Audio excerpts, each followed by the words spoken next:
आज हम लोग जानेंगे सिंह राशि वाले समस्त जातकों के लिए कैसा रहेगा अप्रैल 2025 का महीना। उनका करियर, उनका स्वास्थ्य, उनका वैवाहिक जीवन, व्यापारिक जीवन तथा विद्यार्थियों के लिए अध्ययन का क्षेत्र तथा लव लाइफ, सारी चीजों पर हम लोग विस्तार से विश्लेषण करेंगे। यह जो कुंडली है वह चंद्र राशि पर आधारित है। इस महीने ग्रहों की स्थिति कैसी रहने वाली है, आइए हम देखते हैं सिंह राशि के लिए। सबसे पहले लग्न में सिंह राशि, और सिंह राशि के स्वामी जो होते हैं वो सूर्य होते हैं। सूर्य अष्टम स्थान में बैठे हुए हैं, वो भी शुक्र, शनि, बुध और राहु पंचग्रही योग बना करके सूर्य बैठे हुए हैं अष्टम स्थान में।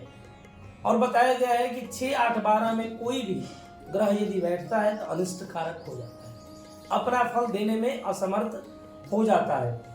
तथा वहीं पर केतु द्वितीय स्थान में बैठे हैं, तो केंद्र में दसम स्थान में जो है कर्म भाव में बृहस्पति बैठे हुए तथा मंगल लाभ भाव में बैठे। आइए हम देखते हैं सबसे पहले। और बताया गया है कि किम कुर्वन्ति ग्रहा सर्वे यस्य केंद्रे बृहस्पति, जिसके केंद्र स्थान अर्थात 1, 4, 7, 10 इसमें से किसी भी स्थान में यदि बृहस्पति आकर के बैठते हैं तो वो अनिष्ट कारक दोष को समाप्त कर देते हैं और हर प्रकार से उस जातक के लिए अच्छा होता है। आइए सबसे पहले हम आपके स्वास्थ्य को देखते हैं, क्योंकि लग्न सूर्य वैसे भी आत्मकारक ग्रह होते हैं। आपका स्वास्थ्य कैसे रहने वाला है, इसके स्वामी जो है अष्टम स्थान में बैठे हैं और इनका परिवर्तन भी हो रहा है 15 अप्रैल को, 14 अप्रैल को। तो 14 अप्रैल से पहले थोड़ा आपका आत्मविश्वास कम रहेगा, इम्यून पावर थोड़ा सा आपका कम रहेगा। स्वास्थ्य को लेकर के यात्राएं रहेंगी, लेकिन यात्रा के दौरान सावधान रहना है, क्योंकि स्वास्थ्य ऊपर नीचे हो सकता है, स्वास्थ्य संबंधित प्रॉब्लम हो सकती है 14 अप्रैल से पूर्व। क्योंकि 14 अप्रैल को सूर्य जो है उच्च के हो जाएंगे, अर्थात भाग्य भाव में लग्नेश आकर के बैठ जाएंगे। वो आपके लिए बहुत ही अच्छा रहेगा तथा आपका आत्मबल मजबूत होगा, आपका इम्यून पावर अच्छा रहेगा, किसी भी सोचने की क्षमता को आप मजबूत महसूस करेंगे। कठिन से कठिन कार्यों को करने के लिए आप अपने आप को सक्षम महसूस करेंगे, लेकिन अभी वर्तमान के समय में थोड़ा सा आप अपने आप को अक्षम महसूस कर रहे हैं। स्वास्थ्य को लेकर के थोड़ी बहुत समस्याएं जरूर है आपके साथ। तो वो 14 अप्रैल तक है। 14 अप्रैल के बाद बहुत ही अच्छा रहेगा, स्वास्थ्य संबंधित कोई भी परेशानी आपको नहीं होने वाली है। आइए देखते हैं विद्यार्थियों के लिए कैसा रहेगा, क्योंकि ये जो राशि है इसके स्वामी बृहस्पति होते हैं और बृहस्पति आकर के बैठे हैं यहाँ पे केंद्र में बैठे हैं और बृहस्पति का भी परिवर्तन है, लेकिन 15 मई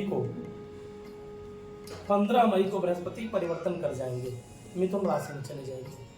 तो 15 मई से पहले तक आपके लिए सामान्य है, बट अध्ययन को लेकर के थोड़ा टालने की स्थिति बनी हुई है आपके साथ।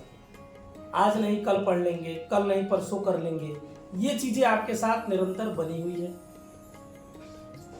मन बहुत भटकाव होता है, एक चीज को लेकर के कंसंट्रेट आप नहीं कर रहे हैं, नहीं कर पा रहे हैं अध्ययन के क्षेत्र में, क्योंकि मंगल की दृष्टि है। मंगल थोड़ा सा आपके अंदर एक अलग उत्थान ले आ रहे हैं, एक अलग ऊर्जा दे रहे हैं, लेकिन मंगल कभी कभी आपके मन को भी खिन्न कर देते हैं, मन को भी भटका देते हैं, ये चीजें हैं।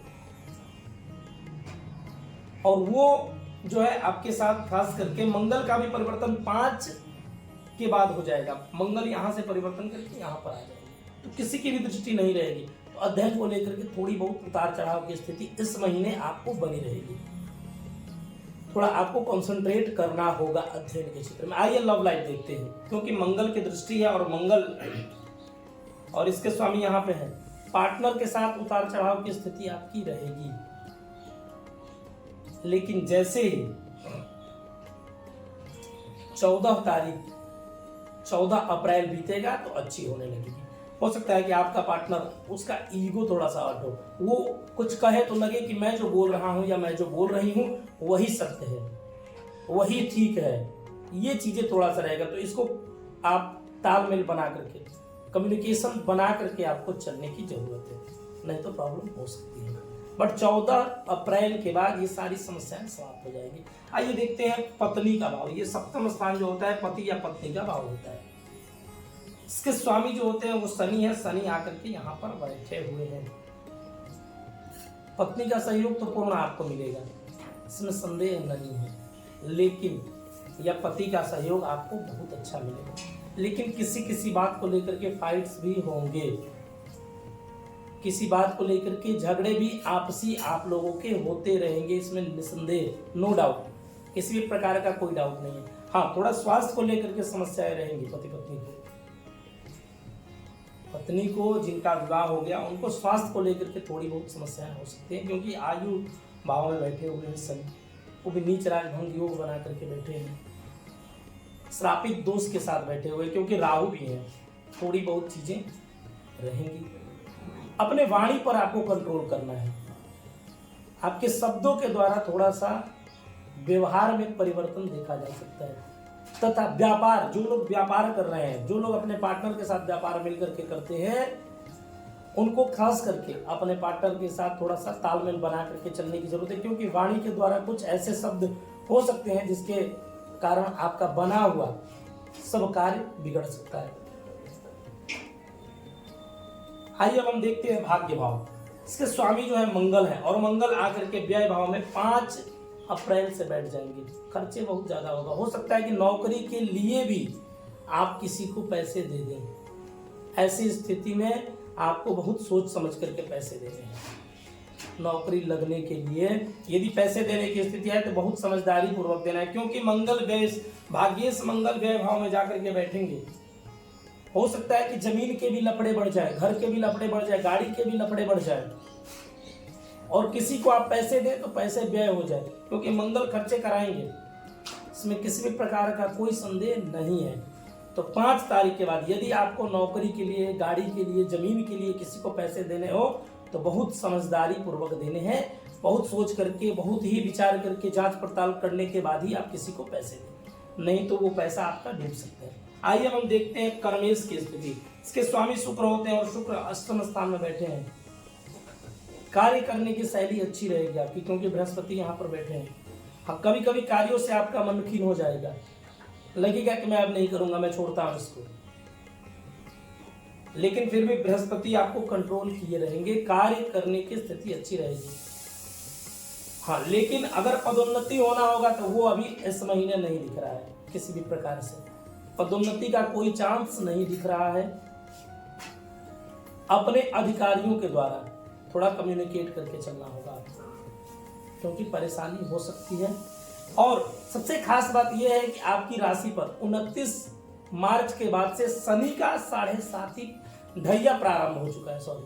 शनि की ढैया प्रारंभ हो चुकी है, और बहुत लोग ढैया सुनते हुए ही डर जाते हैं कि अरे मेरे पे शनि का छोटी पनौती जिसे कहते हैं वो प्रारंभ हो रहा है। ऐसा नहीं है, शनि जो है वह न्याय के देवता है, बैलेंस करते हैं किसी भी चीज को। जो है यदि हम अच्छा करते हैं तो उसका फल अच्छा मिलेगा, बुरा करते हैं तो बुरा मिलेगा। शनि जज करने का काम करते हैं। तो यदि आप अच्छे कर्म कर रहे हैं, अच्छे मार्ग पे आप जा रहे हैं, तो निसंदेह आपको सफलता मिलेगी ही मिलेगी इस 2.5 वर्षों में। और यदि आप बुरे कर्म करते हैं तो उसके फल भी वैसे मिलेंगे। शनि का प्रभाव रहेगा, क्योंकि शनि आपके कुंडली में जो है षष्ठ रोग भाव के भी स्वामी और सप्तम भाव के भी स्वामी। हो सकता है कि पत्नी के साथ फाइट हो, झगड़े हो, शत्रु हावी हो सकते हैं आपके आयु को लेकर के। ऐसी स्थिति में आपको जो है शनि की 7.5 प्रारंभ हो रही है। ओम सम शनिश्चराय नमः का जप करना है। शनिवार के दिन सायंकालीन पीपल वृक्ष में या शनि मंदिर में जाकर के काले धागे से और सरसों के तेल का दीपक जलाना है। ओम सम शनिश्चराय नमः का जप करना है, जो कि आपके लिए बहुत ही लाभकारी होगा। तथा प्रत्येक दिन सूर्य भगवान को प्रातः काल उगते हुए सूरज को जल दे। जल में रक्त चंदन, लाल चंदन मिलाकर के देने से आपका इम्यून पावर मजबूत होगा। शनि की ढैया से हो रही परेशानी समाप्त होगी, कार्यों में उन्नति दिखेगी। जय विश्वनाथ, हर हर महादेव। यदि आप अपनी कुंडली पर विस्तार से विश्लेषण चाहते हैं तो डिस्क्रिप्शन में दिए गए नंबर पर संपर्क करें। जय विश्वनाथ।